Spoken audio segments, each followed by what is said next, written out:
Hi, my name's Carol Williams, and here with me I have Gareth. So Gareth, why don't you give a quick introduction of yourself, please? Sure, thanks, Carol. So, yes, my name is Gareth Byatt. I'm an independent risk and resilience consultant. I say independent. I also work with a consulting firm called Satala, and I work across different industries, sectors, in various ways, shapes, and forms. That's me, based in France at the moment. At the moment. So we wanted to talk specifically right now about the 6 points that you have around how organizations should develop their resiliency strategy. And so you've listed out 6 points, and I wanted to dig deeper into those for everyone reading. So one of those is starting with why. And I know Simon has his start with why. So what is the why on the resiliency side? Yeah, that's a good point. Anyone that is not familiar yet with the work of Simon Sinek and Start With Why, and also other books that he's published, Leaders Eat Last and various other ones, highly recommend them.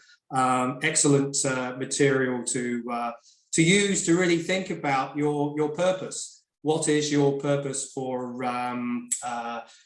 in this case, putting together a resilience strategy? So the reason I say start with why is that that is your starting point. Some people might call it the North Star. Some people might call it the base on which to build. But it really is important to set the context to what you're doing. So depending on what you do, the size of your organization, and the opportunities as well as the challenges that it has, you're really defining your why for resilience. I think a key thing here as well is that it needs to be linked to the why your organization actually exists.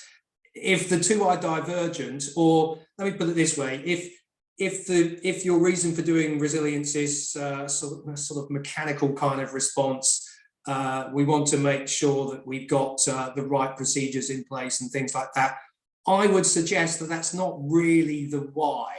If you're an organizer, let's say you're a school, for example, and you want good resilience in place, well, it's about offering education, isn't it? And it's about making sure that the education offering that you provide to the range of people, whatever their age groups is, that you are there to be able to support that at all good points.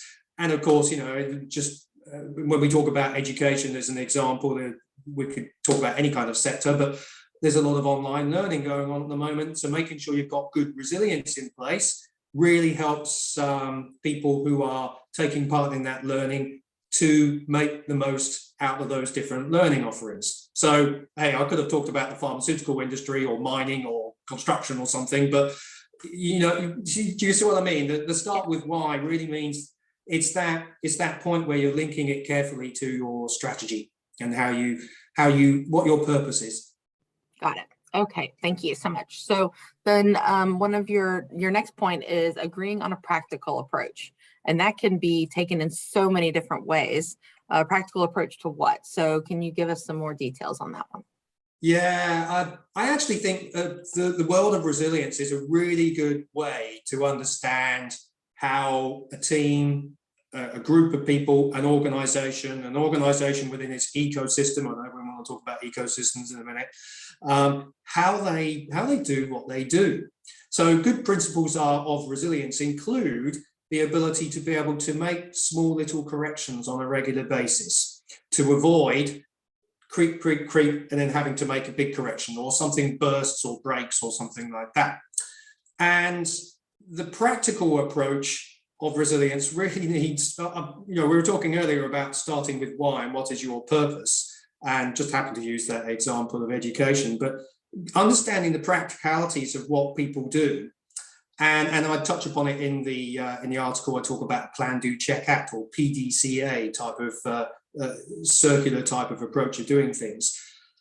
You have to understand the real details of what people do on a regular basis, and by using good resilience tools and techniques, such as an impact analysis, often gets called a business impact analysis, or BIA. Sometimes I drop the B because maybe it's not business, maybe it is education, or maybe it is healthcare impact analysis or something like that. But the essence of actually understanding what people do, and then just asking a few questions, a few common related things about what's critical, or what if this might happen, what if that might happen. And you can tease out, using a couple of different techniques like 5 whys and things like that, the real practical aspects about what people do. And that can also help you to align the reality of what people do to what is written down in a procedural basis. And hopefully there's a good alignment to that. Okay. But it sounds like those what ifs should definitely not be like the one off the wall, totally unrealistic scenario. And 2, it doesn't need to be this very detail oriented scenario. It needs to be strategic in nature. It needs to be bigger picture of, what if your customer base completely changes midstream, right? Actually, so, Carol, that's a really good point, because I'd say it is both, because on a strategic basis, it is about those important questions and being open enough to open up your range of scenarios to be broad enough. Oftentimes we don't do that when we're inside an organization, because we know how the organization works, and our biases kick in. We have all sorts of psychological biases, of course. That anyone that wants to be able to understand more of that, read Daniel Kahneman in his works such as Thinking Fast and Slow and various aspects. So on a strategic basis, it is important to open up the scenarios wide enough, but also on a tactical basis, it can be really useful as well, because one of the rules I have for good resilience work is that when we're undertaking it, yes, we have the strategic side, but we have the operational and tactical side of things. And whenever you're holding any kind of discussions with people, one of the rules that I think is good to have in your head is that people should have some immediate things they should be able to think about and perhaps act upon as a result of your analysis and your questions with them. For sure, there'll be some long-term actions and certain things that will come out through the activities that you work on a continuous basis. And maybe you think about where your maturity is and where you want to head and things like that. But I always find a good rule is if we can actually, through these kind of discussions and asking a few what ifs, people can go away immediately and think, oh, actually, yeah, I do need to just bolster this, or I'm going to test this on a regular basis with my team because it is actually a critical point. We didn't think it was large in its impact, but actually it has a lot of corresponding impacts with other things. So I'd say both on the strategic and the operational and tactical level, actually. Okay, good, because a lot of them think that it's either one or the other, not both. So yeah, I think if you're stitching things together, and if you're having a good line of sight and a good transparency, if you like, about what's going on in and across the organization, then you should be able to use both. Got it. Okay, thanks. So then the next one is developing your people. And so what specifically, because skill sets are changing every day with as fast as the needs are changing. So what kind of development are you talking about there? Yeah, so that's a good question, because I think when it's done well, the development that people can have is both on team building and capacity to be able to work well in what can be high stress sudden situations that you need to deal with, but also the ability of people to be able to deal with specific aspects of resilience that themselves also help them in their personal life. So the ability to be able to keep calm when there are lots of things carrying on. When a certain event occurs, it's not always easy. It's not, in hindsight, we can think, oh yeah, we recognize that as an event now. But when certain things kick off, they're not always immediate. If they are physical in nature and if there are immediate health and safety impacts, then yes, they can be immediate. And of course, we're going to focus first on those health and safety aspects. But a lot of things can creep up, and then suddenly they they ramp up quickly. Recognizing that is not easy. So the ability to be able to work well in a team, to be able to coordinate things, the value of checklists, the value of thinking through certain things, and to the point where, yes, we will prepare plans of how we're going to act and react to certain things so that we can avoid things happening or minimize the downsides if they do, get things back up and running as soon as possible. But it's the ability to be able to internalize those types of things so that when something occurs, you don't have to go and look at your plan and flip through it. For sure, you might have one or two checklists on your phone. You've certainly got speed dials to be able to contact people, let them know what's happening quickly, and then provide the regular updates. So that kind of way of operating, I think, is a good skill to have. Other aspects of developing people, I would say that making sure that one of the things I touch upon is a RACI matrix. So, who's responsible, accountable, who's consulted, and who's informed. We can design them on paper. When something happens, that's where you really find out where these things work or not. What can happen if things get away from you is that you can have lots of people asking you similar kind of questions with a slightly different angle. You can get inundated with those kind of things. If you've really developed a good RACI matrix and tested it, then people should have the trust to know where they stand in that particular matrix, and the team with their backup team can be managing the situation. Of course, they request help for certain specifics when they need to, expert teams, whatever they happen to be. But make sure that those kind of things are really clear. And I suppose one of the other things as well, depending on the nature of the situation that you're dealing with, some kind of disruption or a major event that occurs, is we can, by our nature, many people will really try and crack on and take the hero mentality, if you like, and recognizing when you need to take a break and someone else needs to be able to take over, or maybe working in shifts and doing it in tandem and things like that, is itself a good skill, because it also helps to make sure that you've got a strong team, a resilient team that has a number of people that can step in and do different roles. Yeah, so on the RACI matrix, I've actually seen it, it looks great on paper, but actually seeing whether or not it works is the key. And I think there was a key word in there that you said, test. It does need to be tested, and people forget about that part. Let's actually put it into practice, not just put it down on a piece of paper and then we'll pull it out when we need to. The other key part of that was that roles boundaries. There's boundaries within those roles, and making sure that not only do people recognize that, but you've got people that are strong enough, kind of going back to those developing the people, you got people that are strong enough to push back when others start encroaching onto someone else's role. Right. If they need to, yeah. I mean, one of the things about different types of disruption events or worse, disaster events and things like that, is that they always have some kind of uniqueness to them, and sometimes there can be a little bit of fluidity in things. But you're absolutely right, Carol. If you test it on a regular basis, then you can be more adaptable and know how to adapt when the time comes. And that point I mentioned just then about testing on a regular basis, well, the plan, do, check, act type of model, you plan and you do things. You need to be able to check and see what works well and then act upon any learnings, the good and the bad. I'm a big fan of small regular tests as well as well-planned simulations. I deliberately call them different things, because small tests can be just checking on a regular basis. I mean, pre-COVID pandemic, a lot of businesses would check that their teams could work from home or in different locations, of course. Not everyone during the pandemic has been able to do that, but a lot of people have, of course, so they've got used to that.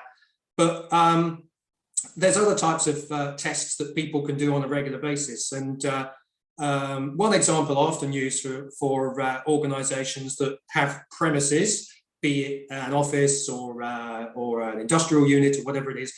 One of the things we do know is that from a legislative basis, you will have to, and you quite rightly should, undertake things like fire evacuation drills and things like that.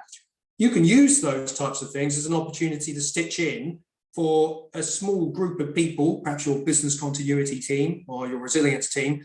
You can extend in that practice scenario so that group actually tests to see if they get together, not with everyone else waiting outside while they do it, but they can actually say, oh, let's pretend this is real and we can't get back in.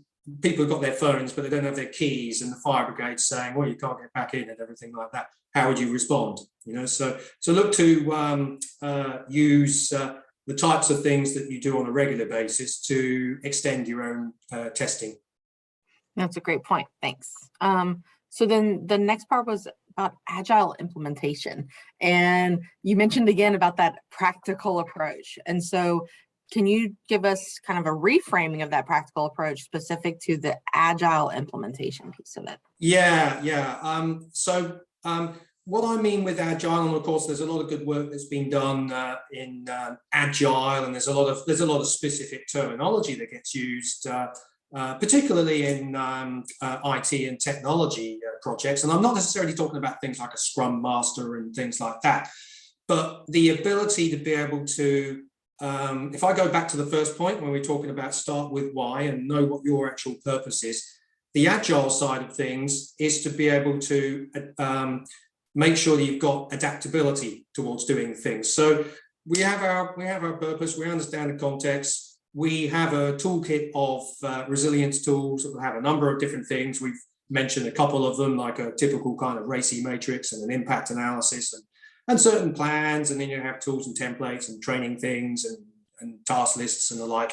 But the agile side of things is being able to, when a particular situation occurs, know which ones are going to work best for you and be agile in terms of the approach, because over time, if it's an event that takes a while to fully recover from, and that may include insurances, things like that, you may need to tack, if you like, if I could use a sailing terminology, see which direction the wind is coming and then change accordingly. So again, there's a strong linkage with this personal development here, so that you can be agile enough to be able to foresee certain things that may occur, and certainly when events do occur, how you react to different things, because you're not in control of everything, of course not, when these kind of things occur. So that's why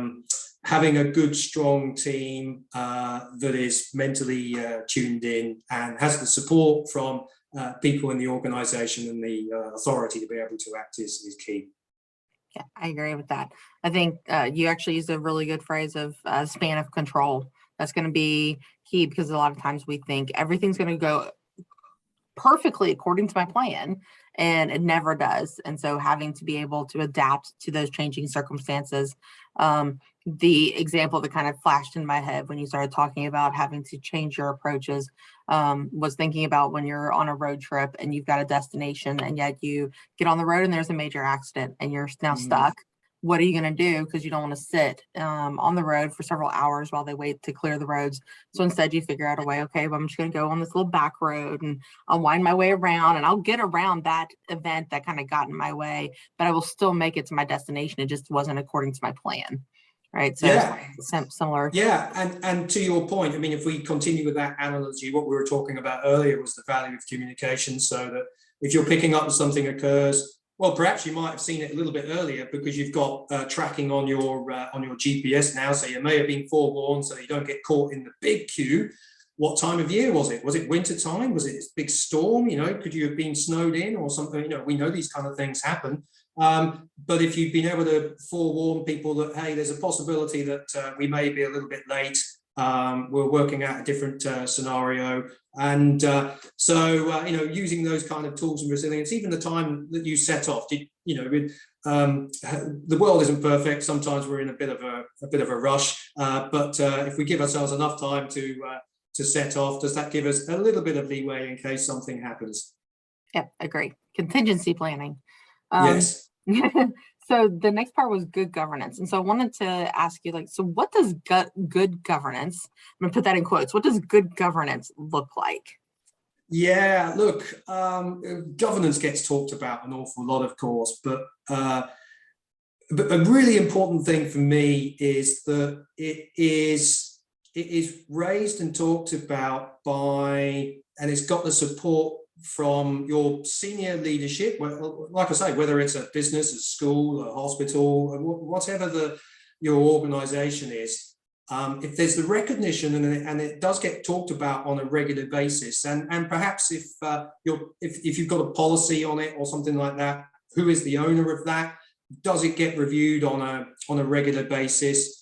The signs of good governance in resilience, an important part of that is the people who are senior in that operation or organization or team, recognizing the value of it. And when something does occur that was unplanned, but you had plans to deal with unexpected challenges, be they supply chain and your ecosystem, or be they something about the facility that you have, or cyber related. I could go on and on and on. But recognizing that when the organization does a good job, and even better if it's been able to do a good job and keep its ecosystem and perhaps its community in mind, then it's able to achieve what I call purposeful resilience and cooperative type of resilience. It can think outside its own boundaries. It can work with others to make sure that good outcomes can be achieved.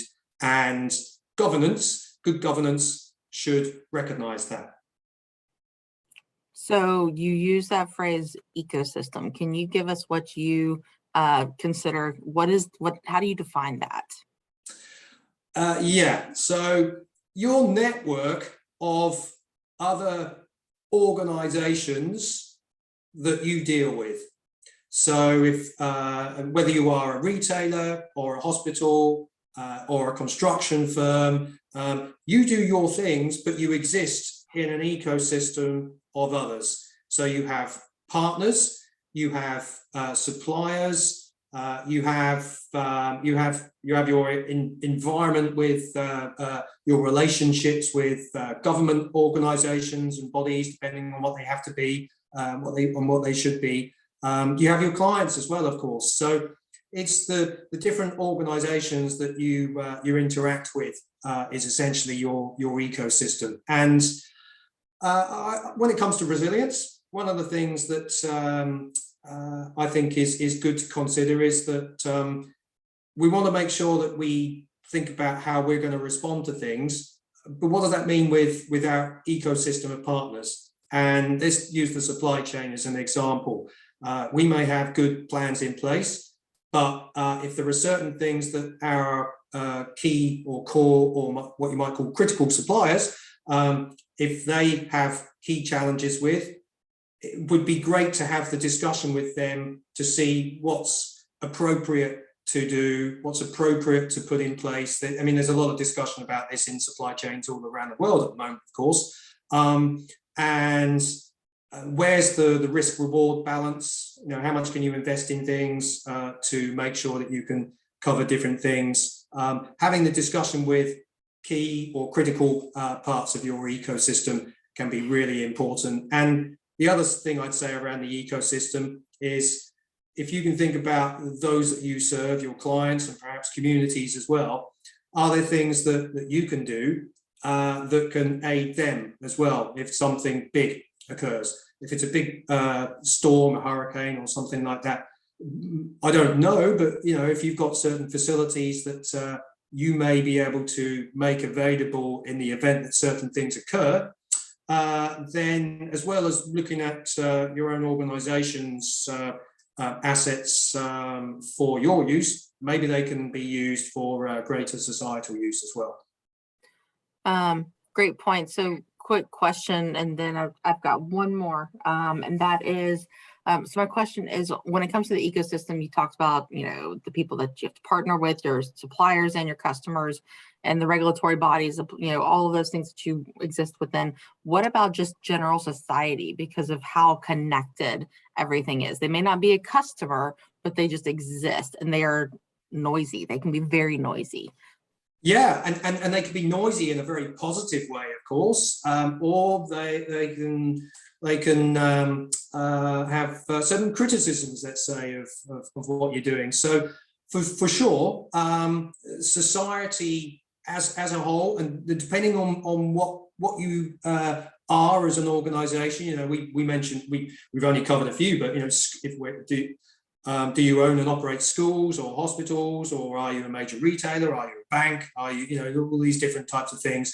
For sure, your resilience, it will have some kind of not just impact, but it will resonate with society in various ways. And of course, during the COVID-19 pandemic, I think we've seen extraordinary levels of resilience in many sectors, whether it is IT and telecoms, and the resilience of that around the world as people have relied on it so much more has been marvelous.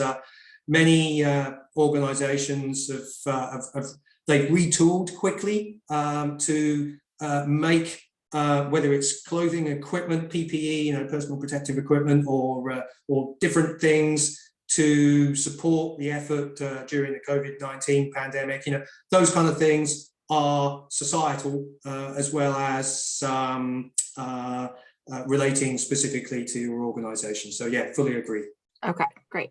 And then last one was on the continuous improvement. So what does that look like when it comes to resiliency? Yeah, again, I think it needs to be practical, and it needs to be pragmatic, and it's behavioral.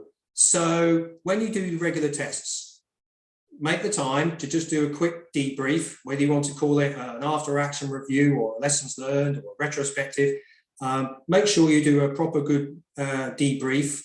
Perhaps think about how things could have occurred. So that's when we talk about this particular term called counterfactuals, and thinking about, well, okay, it wasn't necessarily going to happen that way. It could have happened in different ways.